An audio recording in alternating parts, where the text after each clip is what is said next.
theory, actual practice, compiled it into one whole book. Wow. I think the Liberty movement could learn a lot about that. Totally. That's why I'm going to videotape it right now. This is call for violence, man. That's the agents of disinformation and Fed. Anybody that's calling for violence is a Fed. Guarantee it. Totally. I agree with you. That's an important message to fucking get out there. Anybody that's calling for violence in any movement, action is a Fed. Hi, welcome to this series of videos. In this series of videos, we're going to discuss, well, the end of the world and the potential Technicolor takeover of Might is Right. Now, we'd be naive to assume that all human ambition to power died the moment when Hitler killed himself. Right? There's a part of man that's really good, noble, and that's who I speak to. But there's also a part of man, and I think it's safe to say, we don't know who killed Kennedy.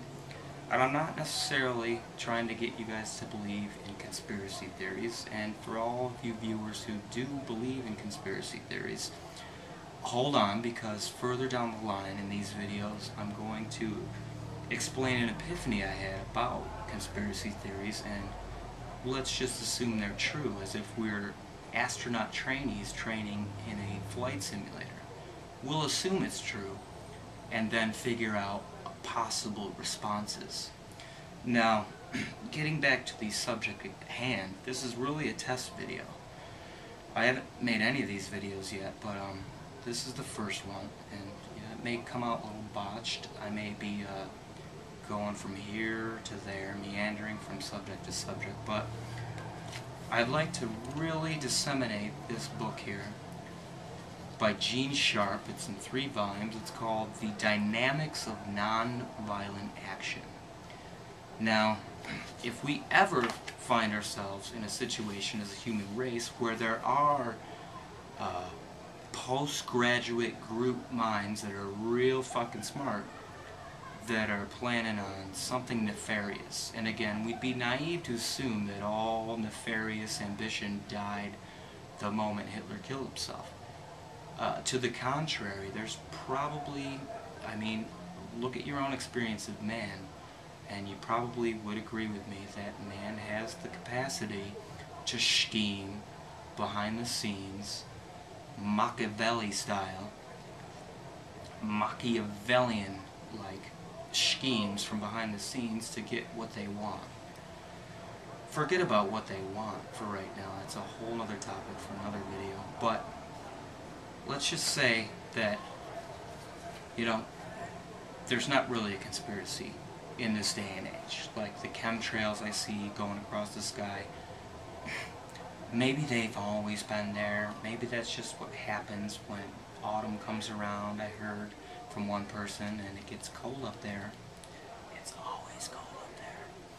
Maybe the jets, you know, our government like ordered jets to fly not on jet fuel, but on like old McDonald's, Burger King, Wendy's French fry grease, and that's why the chemtrail goes from this side of the sky to this side of the sky, and then 20 of them in a day, after an hour, create a soupy fog that clouds the sky up. I don't know. Maybe it's just natural. But if it ain't natural, and if any time in the future, maybe a century from now, 10,000 years from now, it doesn't matter.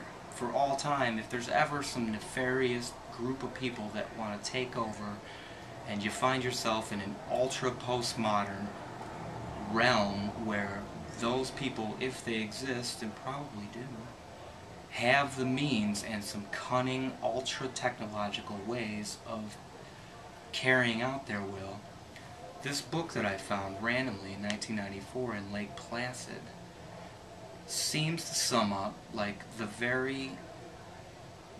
most effective techniques by which to fight any evil cocksuckers in the future. It's called The Dynamics of Nonviolent Action.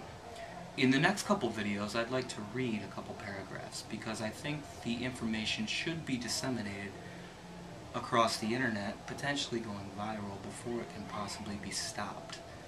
Because if there are people that are trying to censor our ability to be free and they're closing the gap and trying to get us into checkmate, this information needs to be known, and we need to get it out there before they can stop it, baby.